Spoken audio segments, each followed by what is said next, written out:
Get that reference? Before we start, I know that in my last video I said I'd do multiple videos about speed drawing Hollywood monsters as superheroes. If you haven't seen it, link is in the description below. But I didn't want to bore you guys, so I just decided to stick it to that singular video. Anyway, as you can tell by the title of this video, we'll be discussing about yokai. For those who do not know, yokai are supernatural creatures and spirits of Japanese folklore.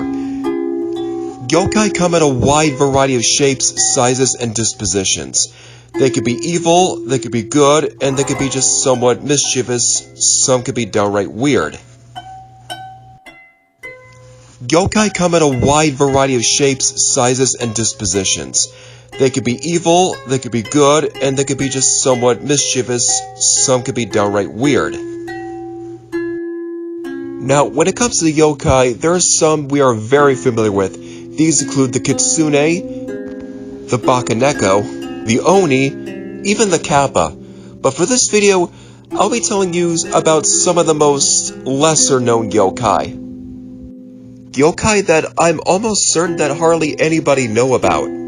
But before we get to that, I appreciate if you folks would press the subscribe button, hit that notification bell, and maybe give this video a thumbs up. And I will most definitely make a few more videos regarding about lesser known yokai, so get ready for that. Also, I'm 90% positive I'm gonna butcher up some pronunciations, so do forgive me if I do. Okay, with all of that said, let's get to it.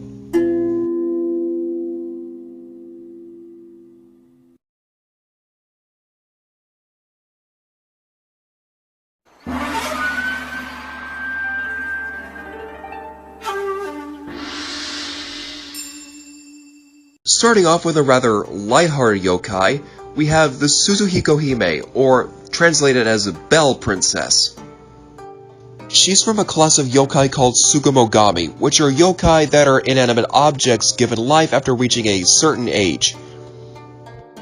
Suzuhikohime are Sugimogami which possess, God, I hope I pronounce this right, Kagura-suzu bells used in Shinto rituals. She resembles a young woman wearing the robes of an ancient priestess or shrine maiden, and as her name suggests, she is decked out with bells and even has a larger bell for a head. Suzuhikohime thankfully don't harm humans. Instead, they merely dance about in wild and ritualistic movements like the dances of which they were once used as holy instruments. Now, bells have been used since ancient times in Shinto rituals to calm the human soul as well as repel evil spirits. Most importantly, they are meant to attract the attention of the gods and call forth their presence. Although it is not specifically stated, it is possible that Suzuhikohime, like other Sugimogami, are born out of old tools that are no longer in service, animate themselves from the desire to be used once again. So basically what we got going on is a sentient ritual bell that has a love for dancing, though the constant jingling emanated from it would be quite annoying.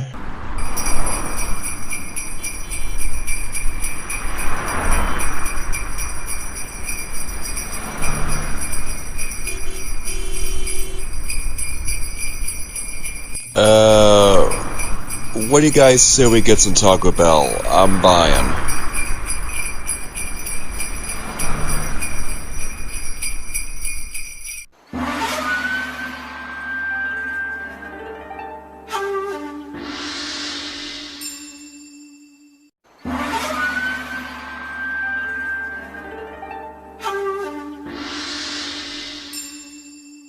Next, we have a 2-for-1 entry here. We have Gozu, meaning ox head, and Mezu, meaning horse face. As their name suggests, Gozu resembles a man with an ox head, while Mezu represents a man with the head of a horse. Now, I know they may look goofy, but I assure you they themselves are not as innocent as they appear. In actuality, they are the demon generals who guard the gates of hell in Buddhism. Yep, no joke. Think of them as hell's equivalent of the dynamic duo. These two are extremely powerful, so much so that they can move mountains. They are the servants of the great King Enma, who is the ruler of Hell, and are among the chief torturers and punishers of the wicked.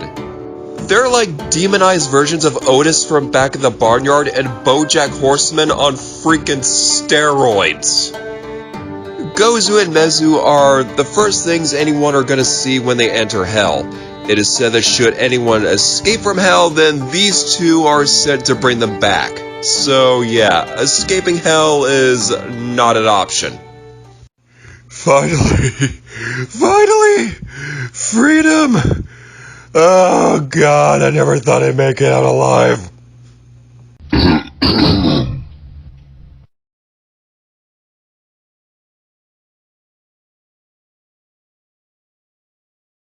Ah, shit.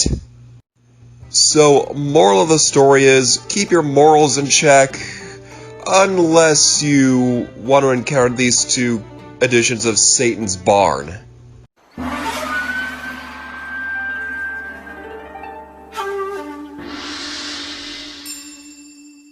So, dolls can be unsettling in their own right. For example, you have various dolls in horror films like Chucky from Child's Play, as well as real-life cursed dolls like Robert the Doll and Annabelle. Well, when it comes to doll yokai, we have something like this. Meet the Hinagami, literally translating to either doll god or doll spirit. So these type of yokai are known for granting their owners wishes. Yes, you heard right. According to legend, a Hinagami will grant its owner any wish that they desire. That shopkeeper better not rip me off, otherwise I'm gonna be pissed. Alright. Alright, doll. I wish for a Stingray Corvette. It works!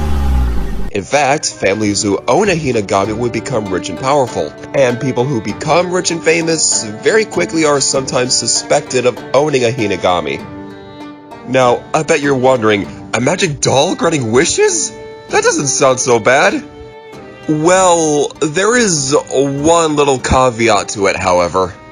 You see, after each wish is fulfilled, the Hinagami will hound the user with demands on further wishes to grant. In fact, their attachment to their owner is so strong that even after death, Hinagami will endlessly follow them in hell and haunt them forever. Forever.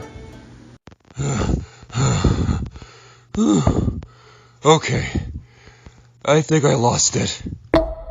Hey, come on! More wishes! More wishes! More wishes! More wishes! I want more wishes! I want more wishes! Come on! Come on! Come on! Give me more! Give me more! Come on! Come on! I want more! God. I want more wishes! Come on! What did I do to deserve this? The reason for this is that their creation comes out of human greed and desire, so Hinagami cling to their creators obsessively and never leave their sides. While not hostile, at least as far as my sources are concerned, the Hinagami is more of a curse than a blessing. Now, I don't know about you, but me personally, I wouldn't want this damn thing anywhere in my house, let alone near me for that matter, regardless if it grants wishes or not. You still want to own this type of doll? I sure as hell don't. And stay out, you little nightmare!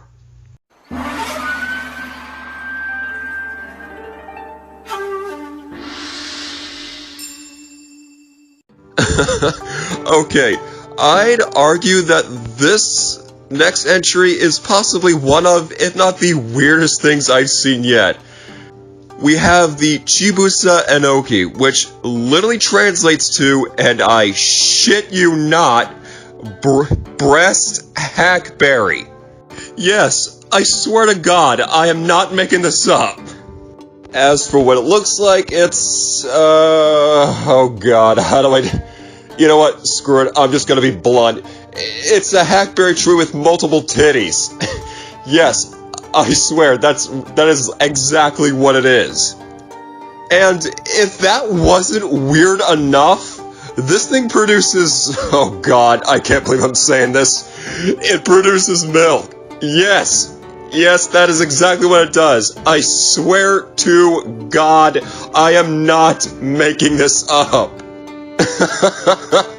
I know, it's freaking weird, am I right? It's pretty weird, trust me, it really is.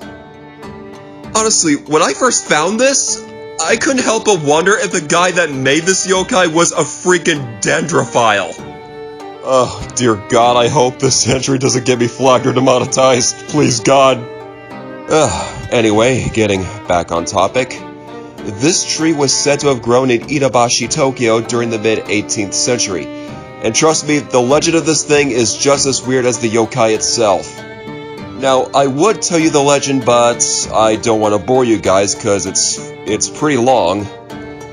Seriously, whenever I look at this, it kind of reminds me of the anime Manyu Hikencho or Quasar Stigmata, which I do not suggest you look up if you are under 18 or if you are not into certain assets. Real talk though, could you imagine if you were touring around Japan, visiting one of its shrines, and you see this thing? Seriously, I would most certainly be left scratching my head in sheer confusion as I'm trying to process what I'm looking at. Does this place have a botanist nearby? Because I really can't understand what the hell it is I'm even looking at here. Can children even come to this area?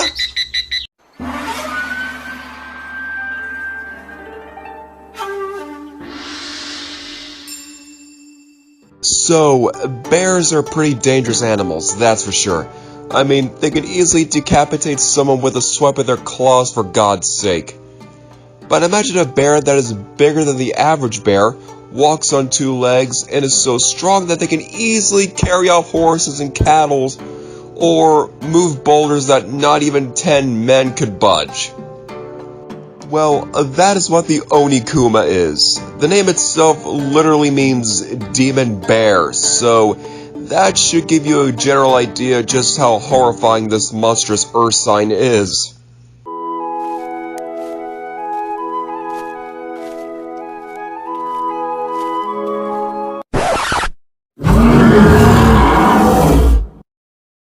Nope! Despite this, the Onikuma's behavior is not as different as that of the average bear. They live deep in the mountains, far away from humans, like any bear would. They are nocturnal, they hunt and scavenge, and are able to eat just about anything. They rarely venture out of their habitats, and will occasionally emerge from the forests into villages to look for food. Again, they're not as different compared to the average bear. A human encountering an Onikuma is very rare, since Onikuma are reclusive, but if a person does happen to stumble across an Onikuma, the outcome can end pretty violently. Onikuma will occasionally wander to human settlements where there is food to grab, mainly livestock. As mentioned before, these hellish bears are capable of stealing cows and horses and walking off with them in hand into the forest. It's like if Yogi Bear got possessed by the devil. And he's in no mood for any picnic baskets.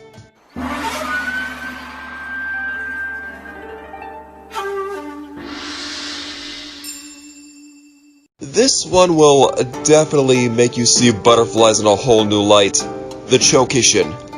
Chokition are ghosts of people who died of illness. They're described as white butterflies that fly around at night. It is said that when they fly around a person, that person is doomed to die of sickness. Aside from that, not much is known about them. Honestly, can you imagine if these things were real? We already have the COVID-19 pandemic going on, and that was already frustrating enough back in 2020. We don't need these little things flying around causing a much bigger headache. Well, aren't you just a pretty little... Oh gosh, I don't feel so...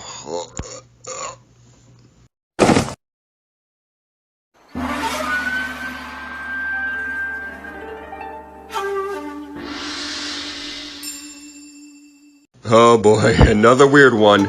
To round this video off for today, we have the, oh god, I know I'm gonna butcher this up too.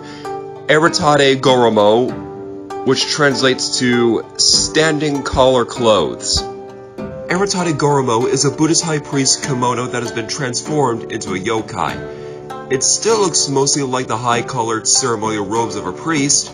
However, the long, pointed collar has transformed into a long, pointed nose, and it has sprouted eyes and a beard. Like I said, it's a weird one. So, where did this goofy, bird-looking thing come from? Well, Eritade Gorimo was once the kimono worn by Sojibo, king of the Tengu, who lives in Mount Kurama, north of Kyoto. Sojibo was fearsome, powerful, wise, and godlike. He had the strength of 1,000 ordinary Tengu, he was a master swordsman, and was responsible for training a number of famous legendary heroes of Japan, such as Minamoto no Yoshitsune. But like any Tengu, Sojibo has an evil side too, as he was said to feed on children who wandered too deep into the mountains. Honestly, why does that kinda sound like the creepypasta Seed Eater? But here's the thing, Sojibo was not always a Tengu. He was born a human and became a well-respected high priest. But he was also proud, and he mistakenly believed that he achieved Satori, which is another word for enlightenment. Though he expected to become a Buddha when he died, he instead transformed into a demonic Tengu. Despite his new life as a Tengu, Sojibo continued to live as a Buddhist priest, training daily and wearing his ornate priestly vestments. Either due to Sojibo's extreme pride, or due to being worn by a magical Tengu, some spirit became attached to his high-collared robes, transforming said robes into this yokai. Honestly, this thing looks like a turkey made by a caricaturist. Just imagine yourself going turkey hunting and all of a sudden this thing pops out of nowhere. Oh yeah, I got you now, you taste it. What the f? So anyways, that is all of the yokai I'm going to be talking about today. If you guys like what you saw, hit the like button, subscribe, and hit that notification bell so you can stay up to date. And let me know down in the comments if you ever heard of these types of aforementioned yokai before. Anyways, with all that said, I will see y'all next time. Till then.